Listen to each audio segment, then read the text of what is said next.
수학 만점자입니다. 예. 국어, 수학, 영어, 뭐 탐구까지 했을 때 어느 정도 몇 시간씩 공부 시간을 하려고 했어? 아, 하루에 음. 한 음.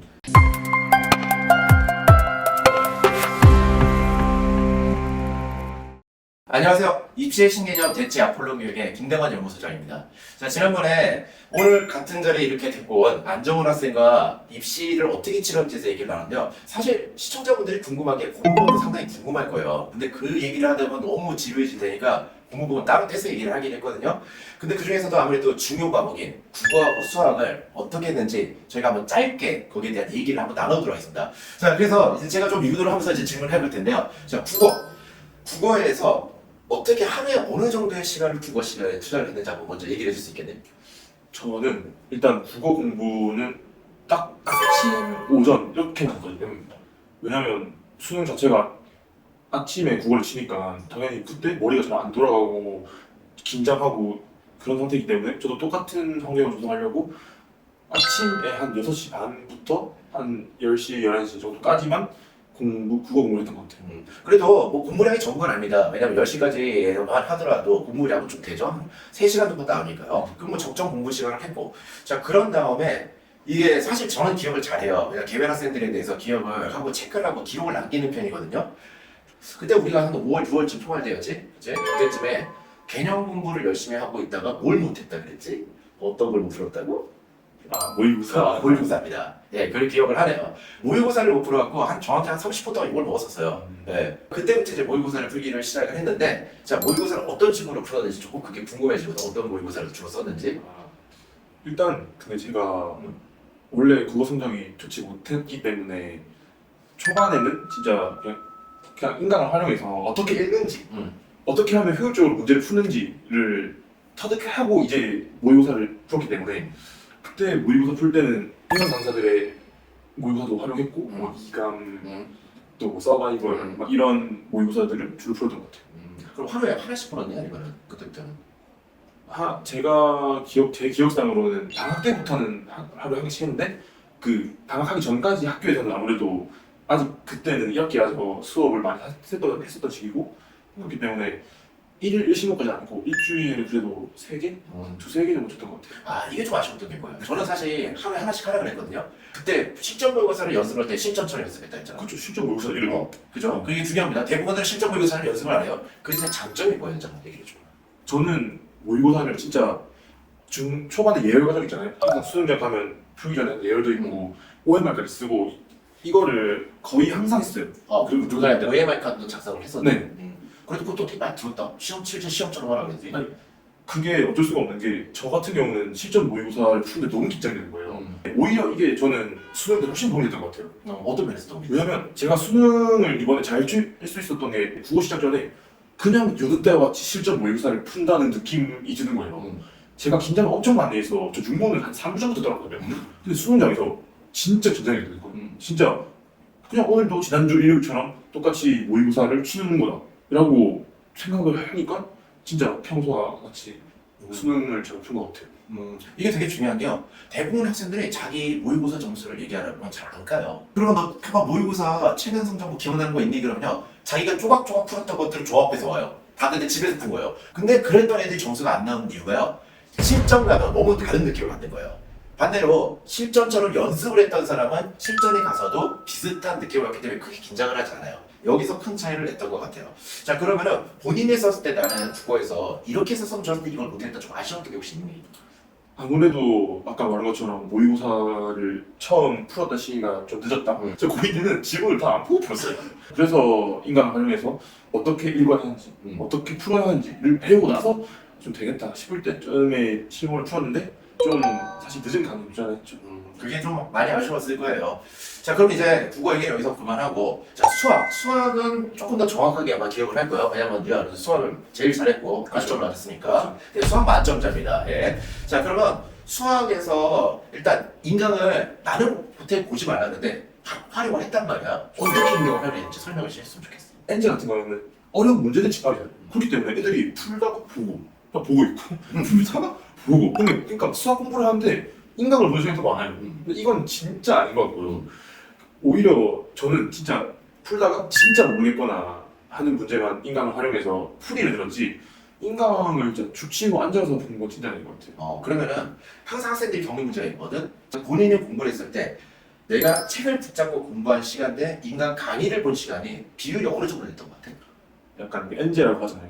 그걸 어려운 문제 집합해놓은 그게 저는 제 성적에는 별로 형성이 도움이 안 됐어요. 오히려 저는 그냥 실전 모의고사가 훨씬 도움됐다고 생각하기 때문에 인강대 문제 푸는 걸 생각하면 한 2대 8? 2대 8입니다. 그럼 결국 20% 정도의 강의 해설만 보고 그 다음에 뭐 약간의 어려운 개념 이런 걸 하겠지만 80%의 문제를 풀 때 답은 다 거꾸로 가요. 제가 인간 보지만은 다 이유가 있는 겁니다. 자, 그런 다음에 자, 아까 엔제에 대한 얘기인데 사실 제가 수학 선생님 아닌데도 불구하고 학습 상담 때문에 엔제에 대한 얘기를 좀 들어요. 그 사람 됐을 때. 자, 엔제에 대한 평가가 좀 박하게 있거든. 뭐 솔직하게 얘기를 해주는데 자, 엔제 어땠던 것 같아? 그게 사실 이런 스타일의 문제가 나오면 정말 어렵고 변별력 있을 것 같다라는 생각이 들면서도 이 어려운 거를 계속 풀고 하나를 한 문제를 막 20, 30분 붙잡고 있고 해설까지 보면 더 오래 걸려요. 근데 그게 실전에 과연 도움이 될까? 이게 수학은 사실 뭐 노트에 정리를 한다고 되는 것도 아니고 그래서 저는 엔제를 사실 안 하는 건 아닌 것 같고 좀 하다가 그냥 실전 모의고사로 넘어갔으면 하는 마음이 있어요. 그러니까 그것 때문에 굳이 너무 스트레스 받는 건 네, 엔제가 안 풀린다고 절대 스트레스 받을 필요 없는 게 엔제에 있는 어려운 문제들은 보통 킬러 문제들이고 사실 실전 모의고사만 풀면 준킬러는 준킬러대로 있고 킬러 문제가 한 수학에서 한 그래도 5문제 있으니까 그거만 생각하면 오히려 실전 모의고사로 그 흐름을 파악하면서 빠른 문제를 툭툭 치고 그 준킬러 빨리 풀고 뭐 킬러에 어떻게 시간 분배를 한다 이런 학습이 하는 중요하지 어려운 문제만 죽치고 붙잡고 있으면 실전 가가지고 수학 시험 푸는데 30분 동안 어려운 문제 한 개 풀었어요. 4점 맞잖아요. 뭔 의미가 있어요? 그렇지, 나머지 문제 못 그러니까 제가 그것 때문에 사실 정환이한테 물어본 거예요. 지금 우리도 수업 만점자인데 너 원래부터 잘했냐? 그건 아니에요. 어느 정도 했지만 많이 올 거야. 왜냐면 원점수는 2학년 때 내가 기억에 80점대였어. 사실 맞지? 100분위가 사실 높지 않은 등급이었죠. 100분이 높지만 그냥 2학년 때까지 원점수가 낮으니까 80점 된다. 근데 수능에서 만점이 나온단 말이에요. 그럼 당연히 자기 공부 방법에 효과가 있었다는 건데 결국 엔제는 그냥 한 번 정도 훑어보는 정도. 훑어본다고 하면 너무 쓱쓱한 거 같으니까 그냥 만약에 엄청 굳이 안 풀린다고 거기에 목매달지 말아라 이런 말을 하고 싶어요. 굳이 안 풀린다면 몇 분 정도 할 것 같아, 고민을. 솔직히 저는 그냥 엔제 한 군데 푸는데 10분? 그러니까 왜냐면 실전 가서 킬러가 10분 안에 안 풀리면 큰일 나요. 그렇기 때문에 엔제도 딱 그 정도인 것 같아요. 아주 제가 좋은 참고사항이 된 것 같아요. 자, 그런 다음에 이제 할터 모의고사를 풀느냐 아니면 풀 모의고사를 풀느냐가 좀 항상 의견이 많거든. 자, 어떻게 했었니? 저도 솔직히 학부 모의고사 좋아했거든요. 실제로 많은 회사들의 학부 모의고사들을 많이 풀었는데 저는 당연히 학부 모의고사를 풀고 끝내지 않았죠. 방학부터 수능 전까지는 1일 1실목을 규칙 딱 잡아놓고 약간 좀 붕 뜨는 시간 있잖아요. 그럴 때 그냥 심심해서 풀었어요. 그럼 7월부터 11월까지는 매일 풀 모의고사를 풀 풀고 모의고사 풀었는데 좀 수업 끝나고 한 10, 20분 남을 때 아니면 딱 국어 공부 끝나고 다음 공부 들어가야 되는데 좀 애매하다 이럴 때 그냥 좀 머리 돌리거나 또 학부 모의고사 같은 경우는 킬러가 없고 준킬러들로만 구성이 되기 때문에 풀다 엄청 재밌어요. 그럼 근데 풀었을 때 나 이런 거 좋았다라는 추천해 주는 모의고사들은 어떤 게 있을까? 학부 모의고사요? 학부 모의고사는 일단 제가 풀었던 게 서킷 대성인가 강대인가 모르겠는데 서킷을 풀고 브릿지 시대의 거 그 두 개를 둘 다 한 40몇 회, 50회 막 이렇게 있거든요. 근데 한 개 다 푸는데 막 엄청 오래 걸리지 않아요. 그렇기 때문에 진짜 한 개를 다 풀려는 생각을 두지 말고 그냥 툭툭툭 치고 나가는 느낌으로 쉬는 시간에 푸는 정도로 이용하면 좋을 것 같아요.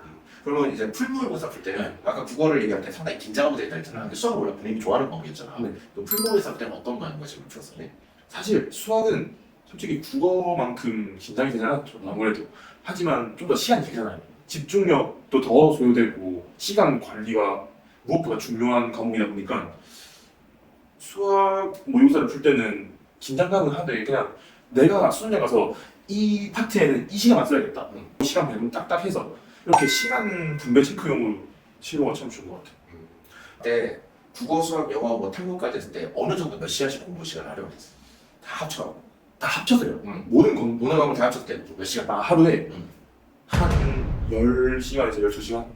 제가 얘기한 것보다 좀 부족해요. 저는 항상 이과 애들한테 14시간을 얘기하거든요. 근데 14시간을 얘기하면 한 12시간을 해요. 사람이 원래 똑같습니다. 자, 그러면 이제 언제부터 6시 반에 일어나지?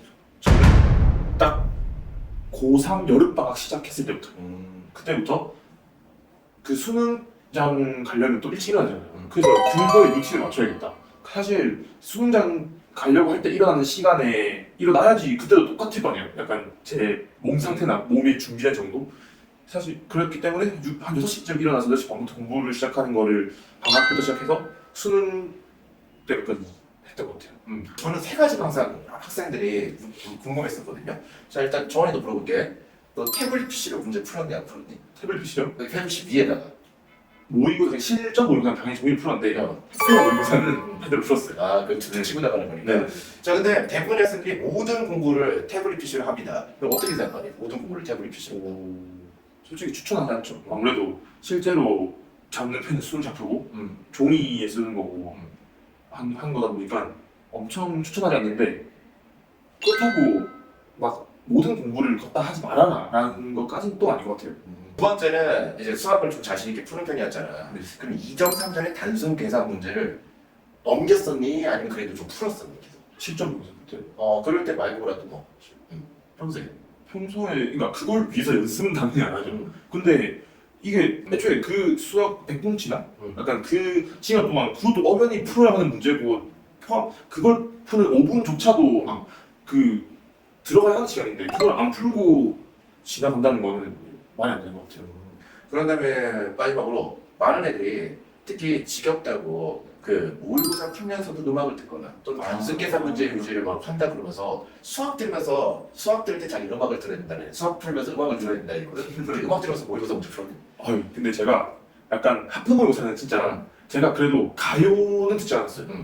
당연히 국어 영어 같은 거 절대 들으면 안 되고 약간 좀 잔잔한 음악 있잖아요. 약간 그 공부할 때 듣는 음악 이러면서 플레이리스트가 있고 모의고사는 진짜 아무것도 없는 상태에서 당연히 쳐야 되고 하프 모의고사 같이 좀 쉬는 느낌이다 하면 저는 좀 백색소음이나 그런 잔잔한 거 정도까지는 괜찮은 것 같아요. 하지만 풀모의고사. 절대 안 하죠. 자, 그래서 이렇게 해서 이제 국어하고 수학을 어떻게 공부해야 되는지까지 제가 얘기를 해봤고요. 좀 마지막으로 이제 지금 이 시기에 때 수험생들한테, 지금 후배들과 될 수험생들한테 특별히 당부하고 싶은 거 있으면 뭐 기억나는 대로 그거 얘기해 주시면 좋겠어요. 공부하고 싶은 거 이제 수능까지 얼마 안 남았으니까 엄청 다급하고 쫄리는 학생들이 엄청 많을 건데 하던 대로 꾸준히 하다 보면 중앙선을 받을 수 있을 거라. 저도 진짜 그건 동감하는 겁니다. 아직 시간 많고 또한 변수도 많고 반대로 기회도 많습니다. 그래서 이걸 보시는 시청자 여러분들, 뭐 수험생 학부모 여러분께서는요, 시간이 많이 있지만 알차게 써야 되는 그런 시간이라고 생각하고요. 바뀔 수 있는 그 시기라 생각하고 최선의 노력을 다해주시기 바랍니다. 자, 저는 지금까지 대치 아폴로 교육의 김대건 연구소장이었습니다. 감사합니다.